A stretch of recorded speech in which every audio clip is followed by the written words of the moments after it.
The weight of the unspoken truth. The air in Blackwood Manor still feels heavy, even after all these months. It's early July, the Hyderabad heat is relentless, but inside these old walls, there's a different kind of oppressive warmth, one woven from generations of secrets. My great-aunt Eleanor, the last to truly live here, passed away a few months ago. Her will was stark: the house was to be sold, its contents distributed.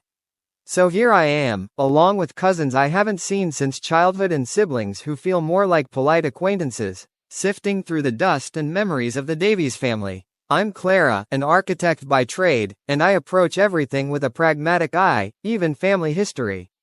But Blackwood Manor always gave me a strange unease. Aunt Eleanor was a woman of tight-lipped silences and off-limits rooms, a quiet guardian of unspoken rules. My cousin Michael, a history buff, is practically vibrating with excitement over every old portrait. My older brother, Robert, a real estate agent, just wants the house sold, treating every antique like an obstacle to his commission. He keeps saying, "It's just sentimental clutter, Clara, let's get rid of it." The real shift began in Great-Aunt Eleanor's study, a room always locked when I was a child. Michael, with his uncanny knack for finding hidden things, noticed a loose knot in the oak bookshelf. Behind it, a small latch opened to reveal a narrow, damp cavity. Not a grand secret passage, just a hidden nook containing a stack of worn leather journals and a bundle of brittle, tied-up letters. They belonged to our great-great-grandfather, Arthur Davies, the man whose portrait hangs proudly in the foyer, the celebrated patriarch who built our family's fortune from nothing.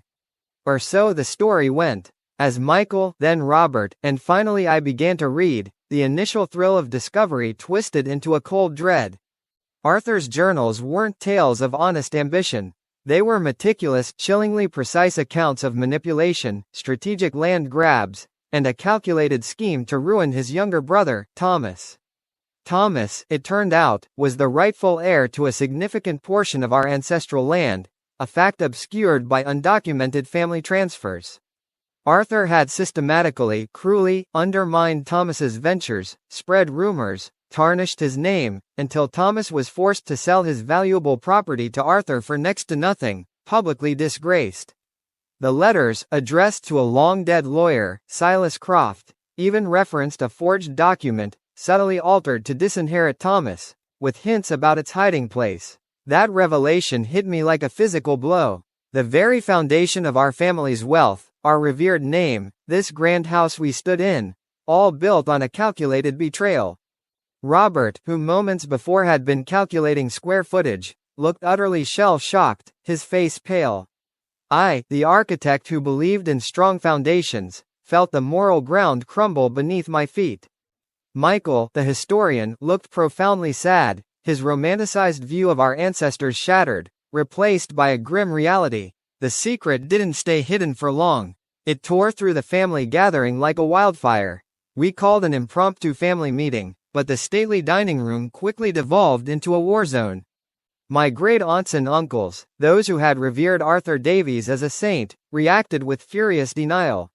"These are just old jealousies, Clara. Misunderstandings," Aunt Susan cried, her face flushed with outrage. But the younger cousins, armed with the undeniable evidence from the journals and letters, refused to back down.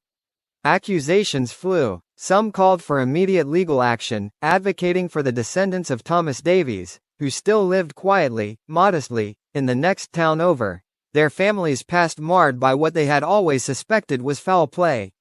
Others, terrified of financial ruin and public scandal, desperately tried to suppress the findings, arguing it was ancient history, best left buried.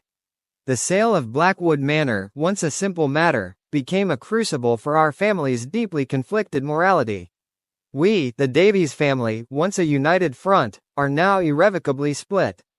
The house, this symbol of our lineage, suddenly feels like a mausoleum of lies, its long-held secrets finally, painfully, seeing the light of day.